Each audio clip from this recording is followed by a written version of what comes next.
In this video, I shall be solving past questions on STA 202, Statistics for Physical Sciences and Engineering. The first question says, what is statistics? The second question says, explain the major difference between discrete data and continuous data. The third question says, mention three graphical methods for describing numerical data. And what do we mean by five-number summary in statistics? So let's answer the question. Statistics is a branch of mathematics or science that deals with collection, description, organization, analysis, and interpretation of numerical data. So that answers that question. The second question, demanding the difference between discrete data and continuous data, can be answered as follows. Discrete data are data collected by counting, whereas continuous data are data collected by measurements or found within an interval of values. For the third question, there are different types of graphical techniques for describing data: bar charts, line graphs, histogram, frequency polygon, frequency curve, ogive, box plot, stem and leaf, etc. are different graphical techniques for describing numerical data. Now, what is the five-number summary in statistics? It is a statistical summary that comprises providing the minimum, the first quartile, the median, the third quartile, and the maximum. So once you provide these five statistical values, you will be given what is called the five-number summary in statistics. And that answers question 1 as a whole. So let's move over to question 2. Before question 2, we are provided a table called table 1. A researcher was interested in evaluating the variations in the weights of 5 different bird species across 5 different locations with respect to their population. Table 1 shows the data from the evaluation. So when the researcher was done with his research, he got weights of the birds across 5 different locations to be 15, 14, 12, 10, 18. And population strength was 12, 13, 8, 12, and 5, respectively, for those weights. So number 2 says, what is a measure of central tendency? Still in number 2, we have the question, name 3 measures of central tendency, and then finally obtain the modal weight of birds and arithmetic mean weight of the bird. So let's answer that question. A statistical measure that produces a representative value for a data set is called a measure of central tendency. Please take note of that. So a measure of central tendency is a statistical measure that produces a representative value for a data set. There are several measures of central tendencies existing in statistics. Some of them are the mean, the median, the mode, quartiles, deciles, percentiles, and so on. For question C, the modal weight, please take note, is the value having the largest frequency, of course, the largest population in this case. So what is the modal weight? Looking at the weights here, you would find 15, 14, 12, 10, and 18. Which out of these values has the largest frequency? It is 13. So since 13 is the largest frequency, and 14 is that value corresponding to the largest frequency, it makes 14 the modal weight, and that answers that question.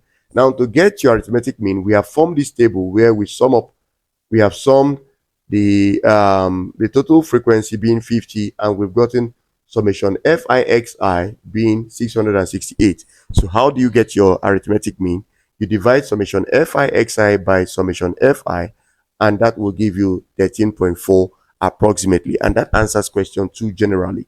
Now let's move on to question 3. What is a measure of dispersion? Name 3 measures of dispersion.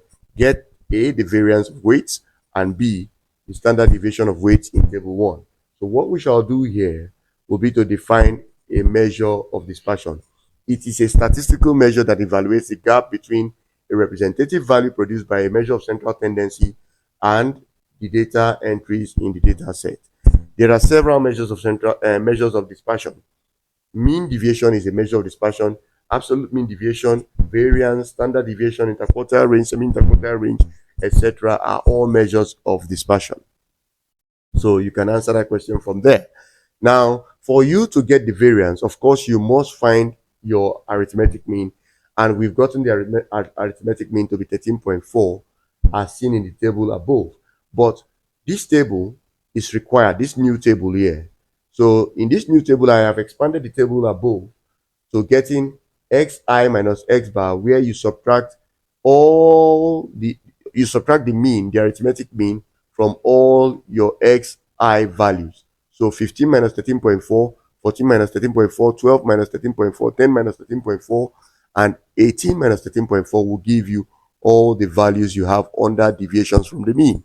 Now, once you square these values in this column, 1.6 squared, 0.6 squared, minus 1.4 squared, minus 3.4 squared, 4.6 squared, I would arrive at these values. You would arrive at these values, of course.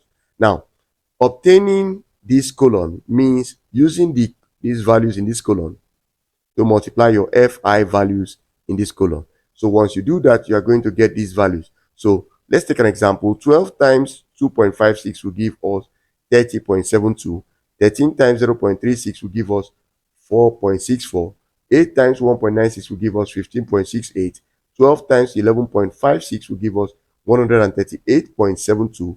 5 times 21.16 will give us 105.80. Now, once you sum up these values by adding this to this, to this, to this, and to this, it will give you summation fi in bracket xi minus x bar all squared, which gives us 295.60. So, if you add those values up, you would end up having, if you bring those values over here, you end up having your standard deviation as the square root of your variance, which would, of course, give you what we had here, 295.60 divided by 50, giving you 5.9 as a variance, and this will be the square root, which is square root of 5.9, giving you 2.4, and that will give you your standard deviation. So to get your variance, you use this formula, and to get your standard deviation, you use this formula, the square root of the variance. Now, let's move over to question 4. Give definitions to a bivariate data and scatter diagram. Tell the difference between correlation and regression, and use table 1 to determine the correlation between population and weight, and regress the population on weight. So let's start with the first question. A bivariate data is a data in which two variables are observed simultaneously in relation to one particular thing. What does that mean? If I consider one class, say industrial chemistry or education chemistry or chemistry, if I consider just one class and take the weight being one variable and the height being another variable on that particular class, it will amount to what is called a bivariate data.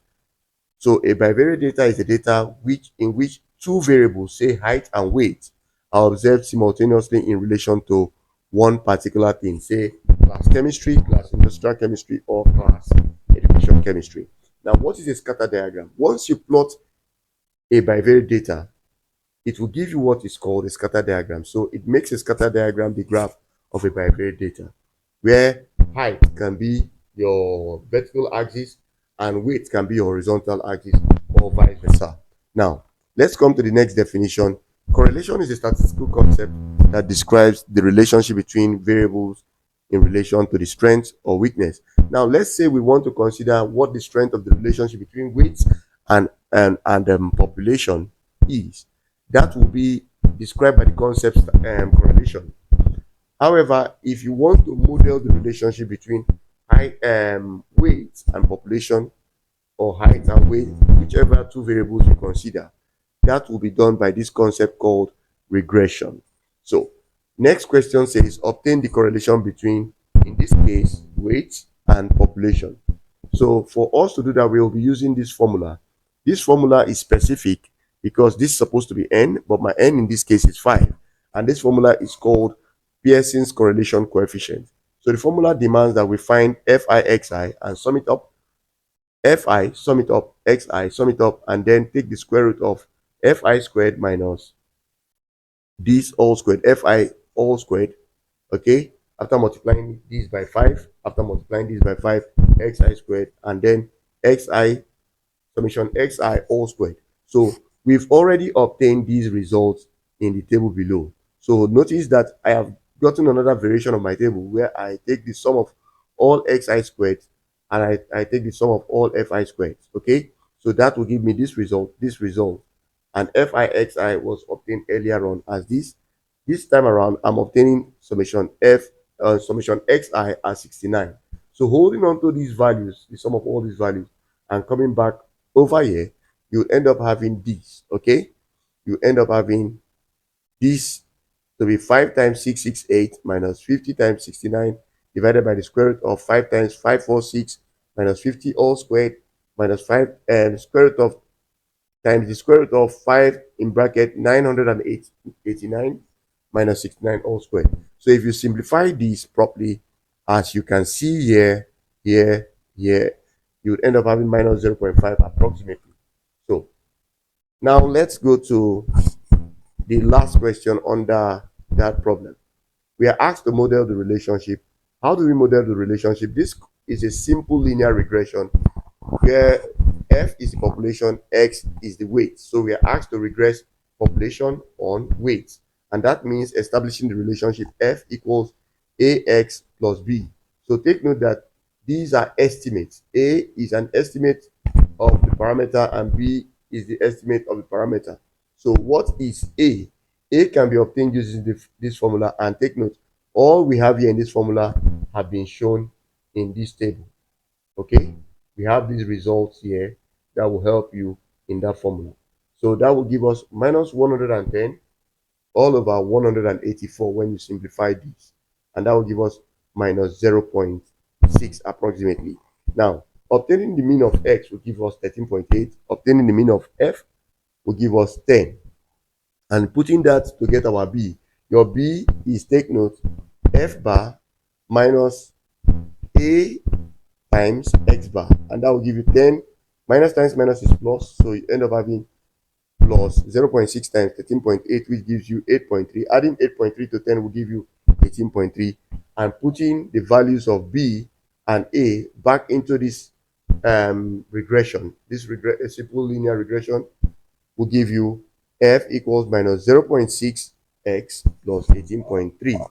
And this is the model the question wants. Let's go to the final problem, question 5.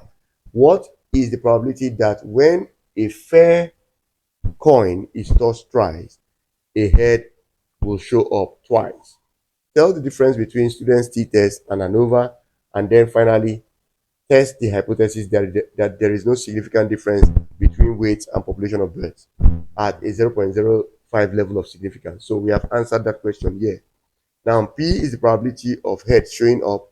Q is the probability that a tail shows up. PRX equals 2 is the probability we want, okay? The probability that 2 heads show up in 3 trials. Now, the probability that a head will show up when 1 coin is tossed is 1 over 2. Likewise, the probability that a tail will show up is 1 over 2 because they are complementary. Complementary means they add up to give 1, and half plus half is 1, of course. So n is equal to 3, telling us that there are 3 trials in this particular problem. That is this. Now, since this follows a binomial distribution, we are going to have probability of x equals x to be this, and that would of course mean that the probability that x equals 2 will be equal to 3 combination 2 times 1 over 2 raised to power 2 times 1 over 2 raised to power n minus x, which is in this case 3 minus 2. And that will be 3 factorial all over 2 factorial 1 factorial times 1 over 4 times 1 over 2, giving you 3 over 8, if you are familiar with binomial distribution. And that will answer that question. Next, please take note that the difference between t-test and ANOVA is as follows. T-test is a statistical tool used to compare the means of 2 treatments, whereas ANOVA, which is analysis of variance, is a statistical tool used for comparing the means of more than 2 treatments. Now, the last question. If you are to test the hypothesis that there is no significant difference between weight and population of birds, it means I'm going to state this null hypothesis and thereafter state the alternative hypothesis that there is a significant difference between the weight and population of birds. So the first thing you do is to obtain the mean of weight and the mean of population, getting them to be 13.8 and 10 respectively. Then you would now obtain the variance using this formula for weight and obtain the variance using this formula for birds, the population of birds, and that will give us 2.7 and 3 respectively. Then you would obtain sigma, which is obtained as this equals this and equal 1.9. All you need to get sigma has been provided here. 2.7 is x1 squared, 3 is s2 squared. Your means were obtained as this, and your n1 is the size of x, and your n2 is the size of f, your fi's. So that is 5 and 5 equally. If you simplify that, you're going to get 1.9 approximately. Now, then comes t calculated. You are going to calculate t, the t calculated value, using this formula. Of course, you've obtained x bar to be 13.8. You've obtained f bar to be 10. You've obtained sigma to be 1.9. So take the square root of 1 over n1 plus 1 over n2. That will give us 2 over 5. So simplifying this will give you approximately 3.2. Now, how do you perform this test? Please take note, at 0.05 level of significance, we would reject the null hypothesis if t, this t value you get, 3.2, were outside the range, minus t 0.975 and t 0.975. Take note that these values are obtained with what is called a t-table, okay, a student t-table. Now, your degree of freedom for this test will be 8 because it is obtained as n1 plus n2 which minus 2, which is 5 plus 5 minus 2, giving you the 8. You are going to end up having your 3.2 outside this region, minus 2.306 and 2.306, obtained respectively for this and this. Please take note, because 3.2, the value we have obtained, is outside this range, then it means we have to reject the null hypothesis. And what will be your conclusion? Your conclusion will be that there is no significant difference, and there is significant difference between weight and population. So that concludes these questions. Thank you very much for watching this video. Please do well to like this video, share this video, and subscribe to the channel. Thank you very much.